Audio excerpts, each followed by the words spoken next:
The desperate signal. Commander Sarah Chen stood in the command center of the United Earth ship Valiant, watching the stars blur past through the reinforced viewing portal. The ship moved quietly through the Outer Rim territories, leading a small patrol fleet of 8 human vessels. Sarah was a veteran of the Proxima Wars, a woman in her early 40s with sharp green eyes and graying brown hair that she kept tied back in a practical bun. Her crew respected her not just because of her rank, but because she had earned it through 15 years of protecting human colonies from pirates and hostile alien forces. The bridge around her hummed with quiet efficiency. Lieutenant Jake Morrison, her communications officer, sat at his station monitoring dozens of frequency channels. Jake was young, barely 25, but he had an exceptional talent for picking up signals that others missed. His fingers moved across the control panels with practiced ease, filtering through the background noise of space traffic and interstellar commerce. Suddenly, Jake's head snapped up from his console. His face had gone pale, and his hands were trembling slightly as he adjusted his headset. Commander Chen noticed the change immediately and walked over to his station. The bridge fell silent as the other crew members sensed that something important was happening. "Commander," Jake said, his voice tight with concern, "I'm receiving an emergency transmission on the Galactic distress frequency. It's not from any human vessel." He paused, working frantically at his controls to clean up the signal. "The transmission is heavily damaged, but it appears to be coming from the Zephyrian Confederation." Sarah's expression grew serious. The Zephyrians were a peaceful species known throughout the galaxy for their skill in trade and diplomacy. They resembled tall, slender humanoids with crystalline skin that changed color based on their emotions. For over 50 years, they had maintained friendly relations with dozens of species, including humanity. They operated massive trade stations that served as neutral meeting points for different civilizations. "Put it through the main speakers," Sarah ordered. The bridge filled with static and broken fragments of sound. Slowly, Jake managed to isolate the signal and boost its strength. A voice emerged from the chaos, speaking in the melodic tones of the Zephyrian language. Dr. Elena Vasquez, the fleet's xenolinguist, hurried to the bridge when she heard the alert. Elena was a brilliant woman in her 30s who had dedicated her life to studying alien cultures and languages. She had worked with Zephyrians before and could understand their complex speech patterns. As she listened to the transmission, her face grew increasingly troubled. "What are they saying?" Sarah asked. Elena held up a hand, concentrating on the broken message. After several minutes of careful listening, she turned to face the commander. "It's a desperate plea for help," she said quietly. "They're under attack by something they call the Void Hunters. According to this message, the attackers appeared without warning and began consuming their orbital stations." The bridge crew exchanged worried glances. The Zephyrians had never been involved in any military conflicts. Their technology was advanced, but it was designed for trade and construction, not warfare. If someone was attacking them, it meant the situation was extremely serious. Another transmission came through, this one stronger than the first. Elena translated quickly as the words poured from the speakers. "Multiple star systems are under attack," she reported. "The Void Hunters are not just destroying Zephyrian facilities, they're consuming them entirely. Ships, stations, even asteroids are being broken down into basic materials."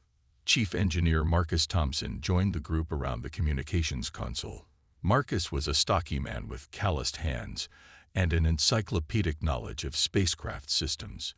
He had served on exploration vessels before joining the patrol fleet, and he had seen many strange things in the depths of space. "Consuming?" he asked. "What does that mean exactly?" Elena listened to more of the transmission, her face growing darker. The surviving Zephyrians described the attackers as machines that can break down any matter they encounter. They appear to be harvesting entire star systems for raw materials. Planets, moons, even stars themselves are being drained of their energy. Sarah felt a chill run down her spine. She had heard rumors of such creatures in the deepest parts of space, but she had always assumed they were just stories told by frightened colonists. The idea that something could actually consume entire star systems was almost too terrible to believe. "How long until Earth Command can respond?" she asked Jake. The young communications officer was already working on that problem. "I've sent the distress signal to headquarters, but we're in the outer rim. Even with quantum communication, it will take at least 6 hours for them to organize a response fleet. By the time reinforcements arrive, it could be too late." Sarah looked around at her crew. The Valiant was a medium-sized cruiser with advanced weapons and shields, but it was designed for patrol duties, not major battles. The other 7 ships in her fleet were similarly equipped. Together, they had about 400 crew members and enough firepower to handle pirates or small-scale conflicts. Against an enemy that could consume entire star systems, they would be hopelessly outmatched. Another transmission came through, this one filled with panic. Elena translated with growing horror. "It's from a Zephyrian evacuation ship. They're trying to escape from their home system, but the Void Hunters are hunting down every vessel. The attackers are taking prisoners and doing something to them. The message is too broken to understand exactly what." The bridge fell silent. Everyone understood the implications. Somewhere in space, an entire civilization was being destroyed while they debated what to do. The Zephyrians had never harmed anyone. They were peaceful traders who had helped countless species prosper through commerce and diplomacy. Now they were dying, and the only help within range was a small human patrol fleet. Sarah walked to the center of the bridge and activated the ship-wide communication system. "All hands, this is the commander. We have received distress signals from the Zephyrian Confederation. They are under attack by unknown hostiles and require immediate assistance. I know we're outgunned and outnumbered, but we cannot stand by while innocent beings are slaughtered." She paused, thinking about her next words carefully. "I'm giving every crew member a choice. This mission is voluntary. Anyone who wants to transfer to the supply ship Endurance can do so. The Endurance will return to Earth space and report our situation to command. The rest of us will proceed to Zephyrian space and do whatever we can to help." Within minutes, her answer came. Not a single crew member requested transfer. The supply ship Endurance volunteered to accompany the fleet instead of returning to safety. Sarah felt a surge of pride in her people. This was why she had joined the Earth fleet, to serve alongside individuals who would risk everything to protect the innocent. The fleet changed course immediately, heading toward Zephyrian space at maximum speed. Chief Thompson pushed the engines beyond their normal limits, knowing that every minute could mean the difference between life and death for the Zephyrian survivors. The journey would take 18 hours at emergency speed. During the flight, the crew prepared for battle in ways that would have seemed impossible to other species. Human military doctrine had been shaped by centuries of warfare on Earth, a planet so dangerous that other aliens called it a death world. Humans had learned to fight in conditions that would kill most other species, and they had developed tactics that other civilizations found incomprehensible. Dr. Vasquez worked with the tactical team to analyze everything they knew about the Void Hunters. From the fragmentary reports, it appeared that the attackers used some form of nanotechnology to break down matter at the molecular level.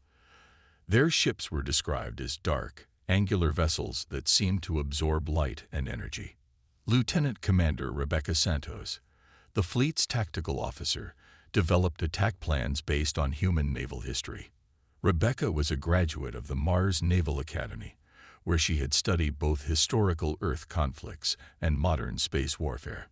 She understood that humans often won battles not through superior technology, but through unpredictable tactics and sheer determination.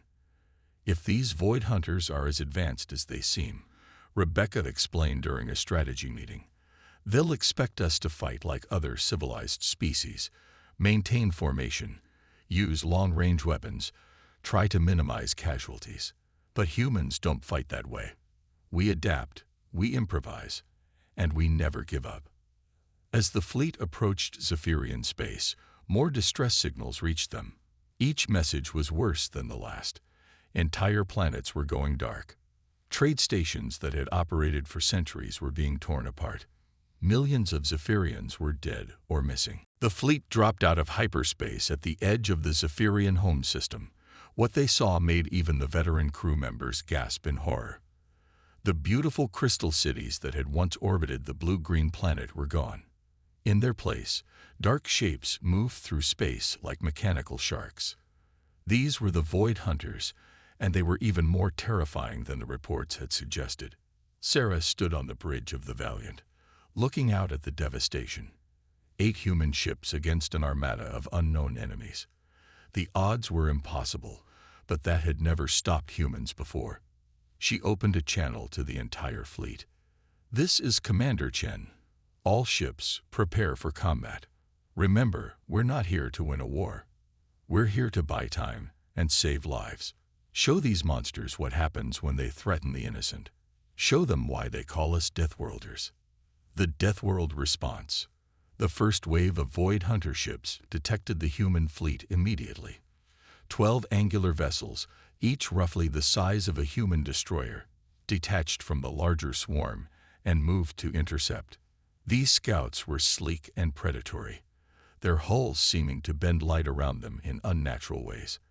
As they approached, scanning beams swept over the human ships, analyzing their capabilities. Commander Sarah Chen watched the enemy vessels close in and felt the familiar calm that came before battle. Around her, the bridge crew worked with practiced efficiency. Weapon systems came online, shields were raised to maximum power, and damage control teams prepared for the worst. The Valiant might be outgunned, but it was crewed by humans who had never learned to surrender. "Enemy vessels are attempting to scan our ships," reported Lieutenant Morrison from his sensor station. "They're using some kind of molecular analysis beam. It's like they're trying to figure out what we're made of." "Let them look," Sarah replied grimly. "They're about to learn the hard way." The lead Void Hunter ship fired first. A beam of crackling energy lanced out toward the human destroyer Defiance. Captain Maria Rodriguez, commanding that vessel, ordered evasive maneuvers. The Defiance rolled and dove, but the enemy beam tracked its movement perfectly. The energy struck the ship's forward shields, and something impossible happened. Instead of absorbing or deflecting the blast, the shields began to dissolve. The Void Hunter weapon worked at a molecular level, breaking down the energy field that protected the human ship. Within seconds, the Defiance's forward shields were completely gone. "All ships, avoid those energy weapons," Sarah ordered over the fleet communication system. "They can break down our defenses at the molecular level." But humans had faced impossible weapons before. During the Proxima Wars, they had learned to fight against plasma cannons that could vaporize entire city blocks. The key was not to avoid the enemy's strength, but to find their weakness. Captain Rodriguez proved this principle immediately. Instead of retreating after losing her shields, she ordered the Defiance to charge directly at the enemy ship that had attacked her.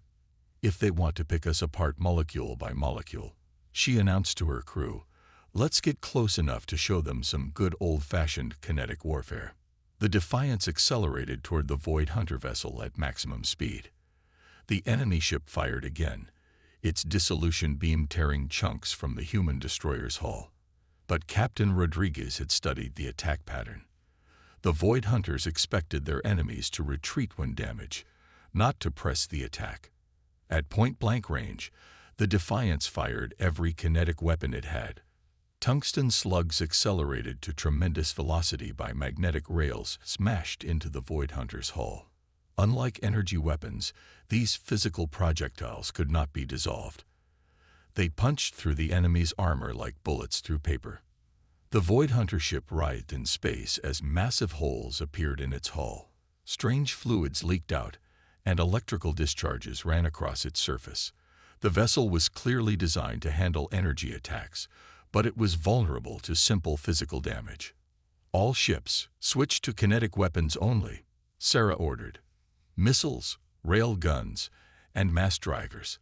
These things can dissolve energy, but they can't dissolve a chunk of metal moving at 50,000 kilometers per second. The human fleet spread out and began using tactics that would have been familiar to naval commanders from Earth's oceans. They used their superior maneuverability to avoid the dissolution beams while closing to ranges where their kinetic weapons were most effective. It was dangerous flying, requiring skill and courage that few species possessed. The Void Hunters seemed confused by this approach. In their conquest of other civilizations, they had faced energy weapons, plasma cannons, and particle beams. They had never encountered a species primitive enough to use simple kinetic projectiles as their primary weapons. Their ships began to take serious damage as tungsten slugs and explosive missiles tore through their hulls. But the human victory was short-lived.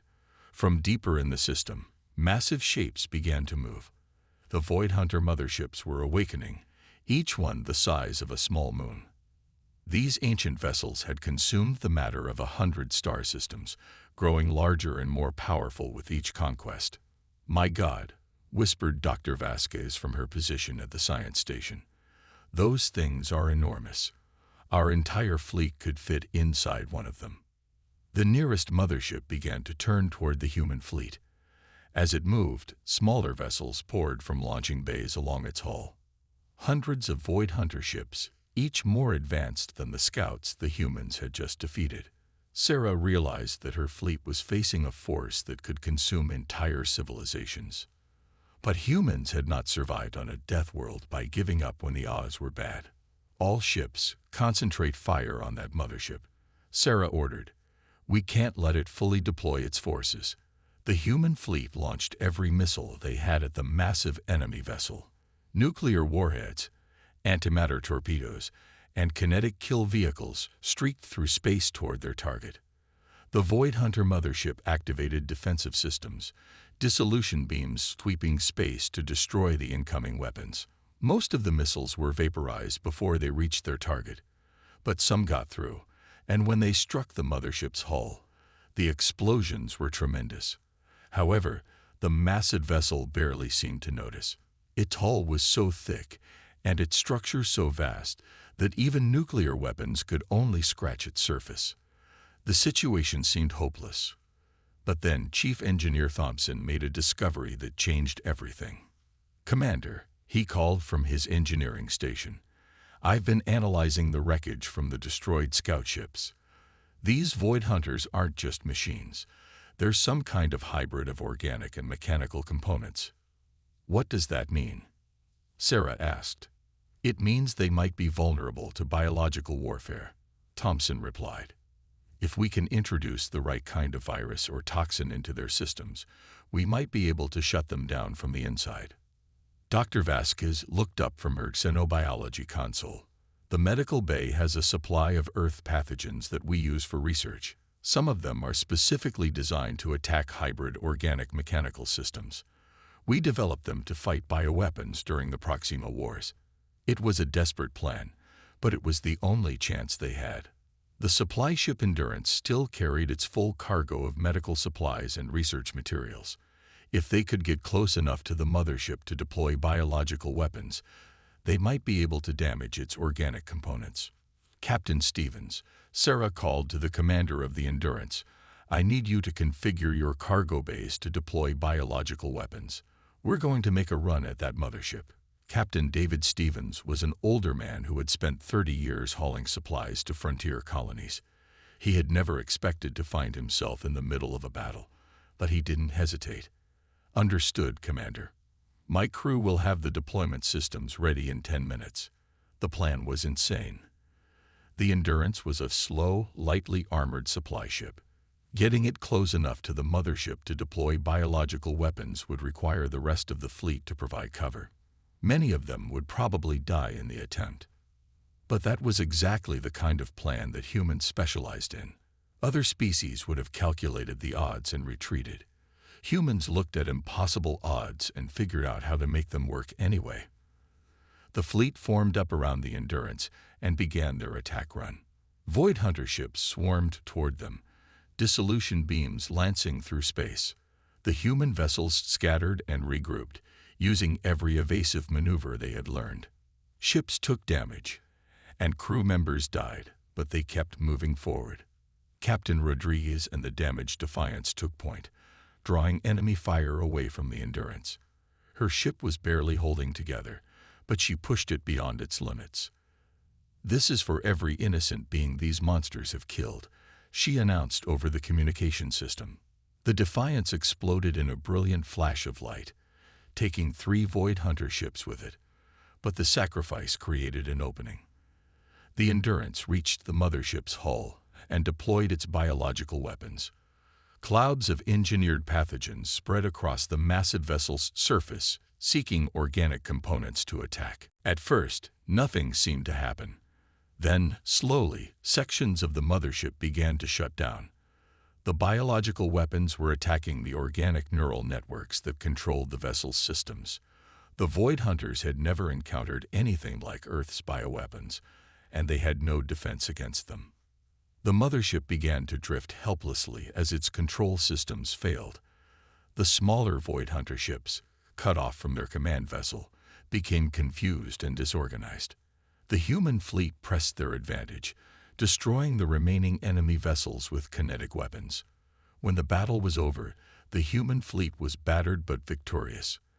3 ships were lost, and many others were damaged.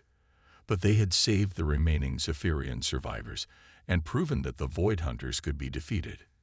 In the aftermath, as rescue operations began, the surviving Zephyrians sent a message that would spread throughout the galaxy. They spoke of the human fleet that had arrived when all hope was lost, of warriors from a death world who had fought against impossible odds to protect the innocent.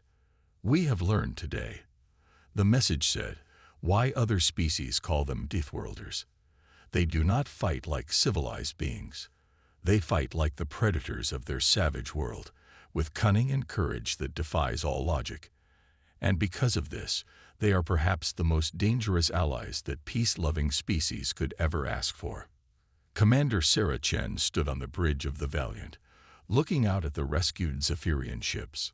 Her fleet had lost good people in the battle, but they had saved thousands of innocent lives. More importantly, they had sent a message to the galaxy that humanity would not stand by while others suffered.